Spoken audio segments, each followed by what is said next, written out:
کب تک سحری کر سکتے ہیں؟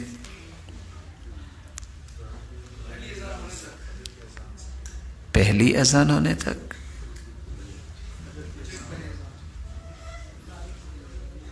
جو بھی بھائی بات کرنا احترام سے سنا کرے، اللہ تعالیٰ ان کو سلامت رکھے، برکتوں سے نوازے اور عزت سے نوازے۔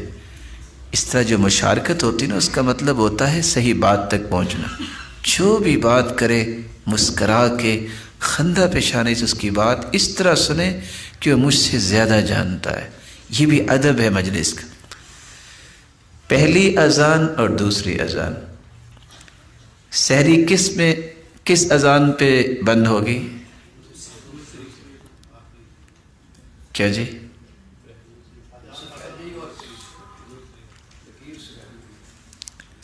آپ نے کچھ فرمایا میرے محترم؟ کیسے آئے گی وہ؟ ٹارچ سے نظر آئے گی یا ڈیفیوز لائٹس استعمال کرنی پڑے گی؟ کون بتائے گا میرا اور پیارا بھائی؟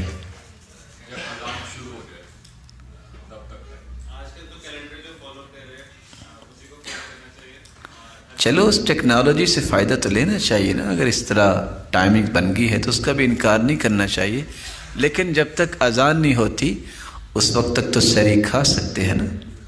اور اذانیں دو ہوتی ہیں، پہلی بھی اور دوسری بھی۔ تو رسول اللہ صلی اللہ علیہ وسلم نے فرمایا تھا کہ جب اذان، آپ کے دو مؤذن تھے نا، عبداللہ ابن ام مکتوم اور بلال رضی اللہ تعالیٰ عنہ، تو آپ صلی اللہ علیہ وسلم نے کیا فرمایا تھا کہ جب عبداللہ بن مکتوم اذان کہے تو کھاتے پیتے رہا کرو، یہ تو اس لیے اذان دیتے ہیں لیوقظ النائم، کچھ سویا ہوا ہے تو بیدار ہو جائے، اور اس لیے اذان دیتے ہیں کوئی تہجد پڑھ رہا ہے تو اسے متنبہ کر دے کہ اب ٹائم تھوڑا رہ گیا ہے، اور جب بلال اذان دے تو تم سحری بند کر دیا کرو۔ تو پھر کون سی اذان پہ سحری بند ہوگی؟ دوسری۔ اچھا، اذان اللہ اکبر ہو تو چھوڑ دینا چاہیے؟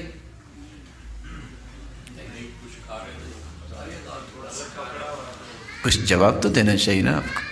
آپ ویسے کیا کرتے ہیں؟ ویسے ماشاء روزے تو رکھے نا آپ نے، لگتا ہے کافی سارے رکھے ہیں ماشاءاللہ۔ کیا کرنا چاہیے؟ مثال کے طور پہ ایک شخص کے ہاتھ میں لقمہ ہے اور اس نے لقمہ اپنے منہ مبارک میں بھی ڈال لیا ہے، کیا پھینک دے اسے یا چبا لے اسے یا ہاتھ میں تو اسے بھی پھینک دے؟ ہو سکتا ہے کسی بھائی کو پسند، اس نے ہاتھ میں کافی ساری چیز پکڑی ہوئی ہے، ایک بہترین سی جو نا وہ چیز پکڑی ہو، اس میں کوئی میٹھی چیز بھی کھا رہا ہے، کیا کرے؟ دیکھیے یہ چیزیں میری اور آپ کی زندگی کا حصہ ہے۔ ہم اگر آپ چھپا جائیں گے تو ہمیں مسئلہ سمجھ میں نہیں آئے گا۔ کیا کرنا چاہیے؟ دیکھ لینا، آپ لگتا ہے ایسا ہی کرتے ہوں گے۔ جی میرے بھائی،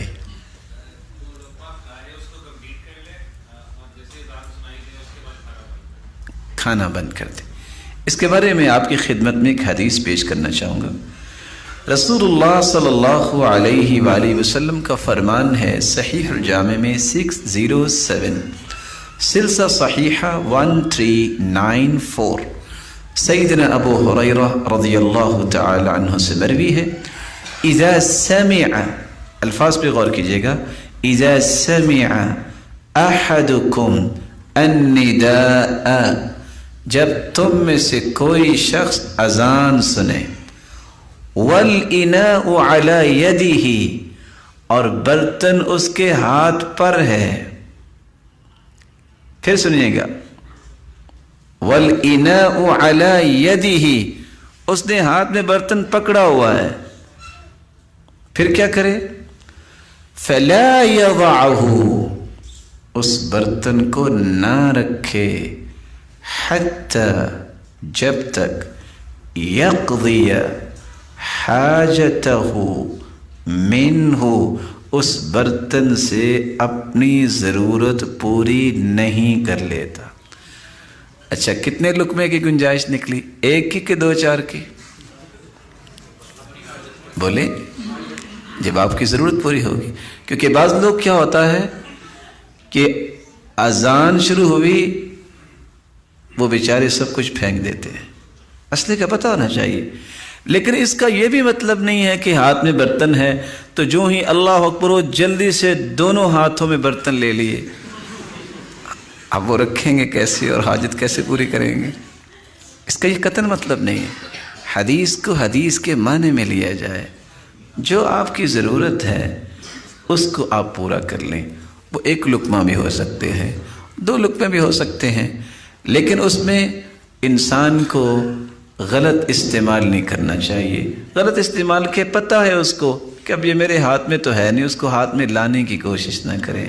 اور نہ ہی لوگوں پہ اس طرح فتوے لگانے کی کوشش کریں کہ آپ نے چونکہ اذان ہوئی تو آپ یہ جو لقمہ کھا رہے تھے اس کو چبایا ہے نا، آپ کو تو روزہ ہوا ہی نہیں.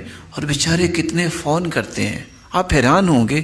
یعنی ان سوالات سے خوشی بھی ہوتی ہے کہ مسلمانوں میں بہت ساری نیکی کی خواہش ہے، تڑپ ہے. اور مسلمان بیچارے پریشان ہوتے ہیں جی ہمارا روزہ ہوا کہ نہیں ہوا. اس کا مطلب ہے کہ ان کو فکر ہے کہ ہمارا روزہ کہیں ضائع نہ ہو جائے. اور اس کو اپریشیٹ کرنا چاہیے کہ مسلمانوں کے اندر یہ جو تڑپ اللہ نے رکھی ہے یہ معمولی تڑپ نہیں. رب تعالیٰ ہر ایک کی عبادات کو قبول فرمائے.